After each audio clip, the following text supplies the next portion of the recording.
today's creative tip actually comes from a Joseph Gordon-Levitt TED Talk. It's linked in my resources page if you go to my website. But I thought it was really fascinating because it made me think of creativity in sort of a new way. And he talks about how when he initially was acting, it was sort of for the love of acting. He'd get lost in a scene, forget about time, and just engage with whoever he was with on screen or with whatever he was engaging with in terms of acting. The second part was when he said social media started to rise and he became hyper aware of, this larger world of the internet and what they would say about his acting, what they could meme from his acting, whether someone else in the scene would make a better meme based on what was going on. So it kind of brought to mind this idea of these like two different sorts of creation and the pressure that can cause on someone who's trying to make something artistic.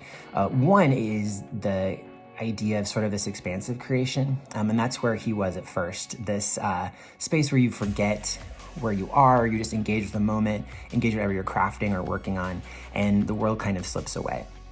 The second is the more sort of egocentric form of creation, and that's where you really focus on your audience, what people say, what people think. And that can be really oppressive, right? Because you no longer are creating from your purpose, from what you want to make, but you're letting someone else kind of dictate that and drive it, which can be really constricting. And I think a lot of times writer block can emerge from that when you're trying to satisfy other people so much that you kind of forget why you started creating in the first place.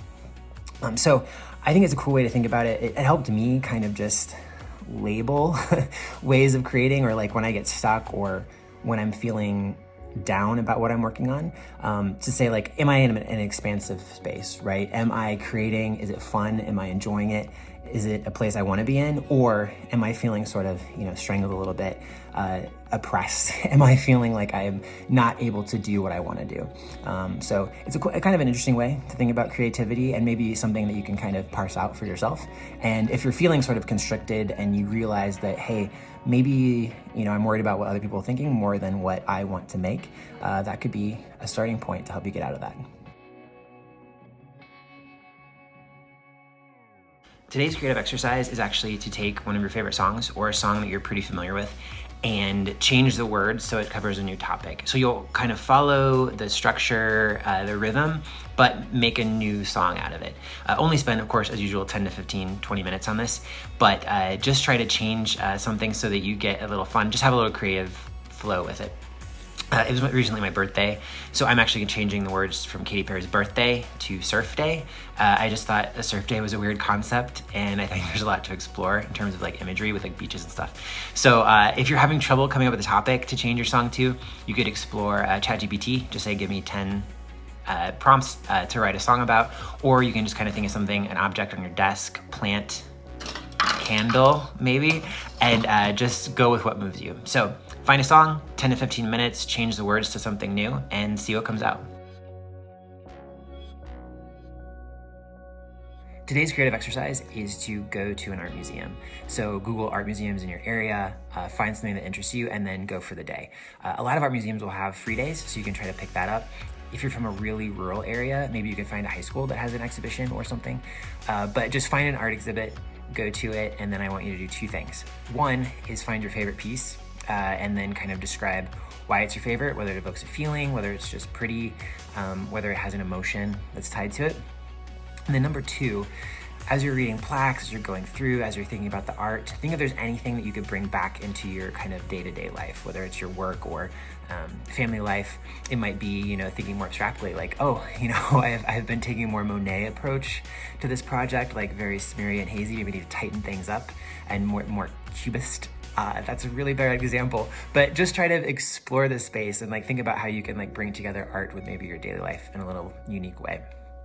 I went to our museum in Chicago, went to a little exhibit on Disney, and so if you're bored, you can hang on for the next minute. I have a quick recap of what I found, my answers to the two questions, and you can kind of journey with me through that exhibit.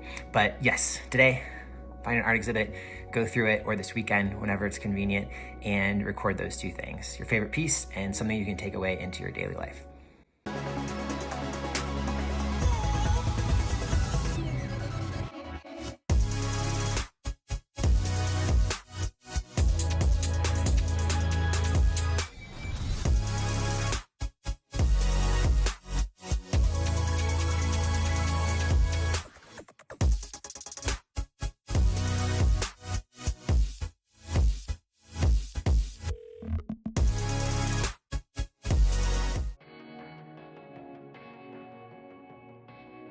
Today's creative exercise is to write a letter from yourself from the future.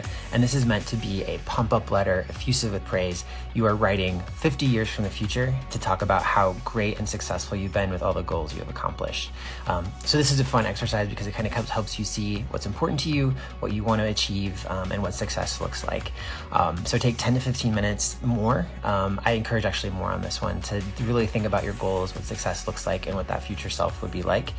I've shared below, you can link to my letter that I wrote for myself. This was hard. I didn't want to share it, but I did, just as sort of the act of creativity and to be vulnerable so you all can kind of see what it looks like.